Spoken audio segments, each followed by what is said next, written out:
Start महोदय, शासकीय प्रोत्साहन के कारण सोयाबीन खरीफ की एक प्रमुख फसल बन चुकी है। पिछले 25 वर्षों में सोयाबीन कृषि के अंतर्गत इसका क्षेत्र विस्तार सन 1970-71 के 0.3 हेक्टेयर की तुलना में वर्ष 1995-96 में 48.50 लाख हेक्टेयर से बढ़ चुका है और सन 2000 तक इसका फैलाव 73 लाख हेक्टेयर तक करने के भरपूर शासकीय प्रयास हो रहे हैं।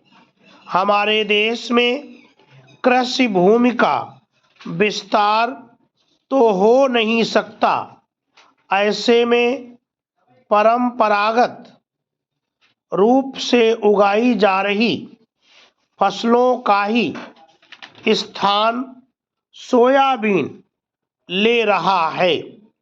ज्वार, मक्का जैसी फसलों के निरंतर घटते क्षेत्रफल के कारण सोयाबीन की खेती को अधिक बढ़ाने और लोकप्रिय करने और खाद्यान्न के रूप में गेहूं की निरंतर बढ़ती मांग के फलस्वरूप इसके बढ़ते भाव से वर्ष 1996-97 में देश की गरीब जनता त्राही त्राही कर चुकी है। भारत सरकार भी इस गंभीर स्थिति का आकलन कर 40 लाख टन गेहूं विदेशों से आयात करने को विवश हुई है। ऐसे में परिस्थितियों का मनमाना अंदाज लगाते हुए कृषि प्रणाली के मृग रूपी स्वर्ण रूपी मुद्रा के मोहजाल में फंसकर निर्यात प्रोत्साहन के लिए सोयाबीन उत्पादन को आवश्यकता से अधिक बढ़ावा दे रहे हैं।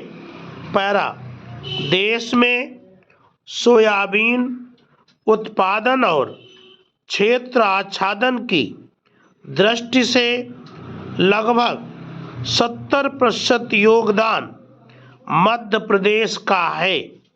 मालवा, मध्य भारत, महाकौशल से ज्वार, मक्का जैसी परंपरागत फसलें सिमट गई हैं और अब धान उत्पादन क्षेत्र छत्तीसगढ़ की बारी है, जहां उत्तर प्रदेश शासन 1 लाख हेक्टेयर क्षेत्र में सोयाबीन के फैलाव की योजना बना रहा है।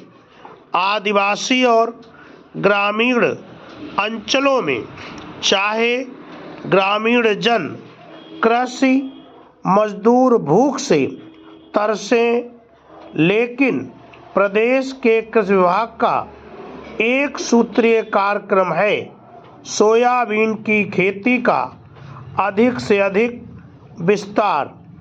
कृषि प्रणाली के इस बदलाव के कारण परंपरागत फसलों की तुलना में इससे चाहे चारा भूसा कम मिले, पशुधन भूख से बिलबिला रहे हैं। सोयाबीन का मानव खाद्य के रूप में प्रचलन भले ही ना हो, सोया खली का प्रदेश में पशु खाद्य के रूप में न्यूनतम उपयोग हो, लेकिन विदेशी मुद्रा के लाभ में सोयाबीन का फैलाव जरूरी है।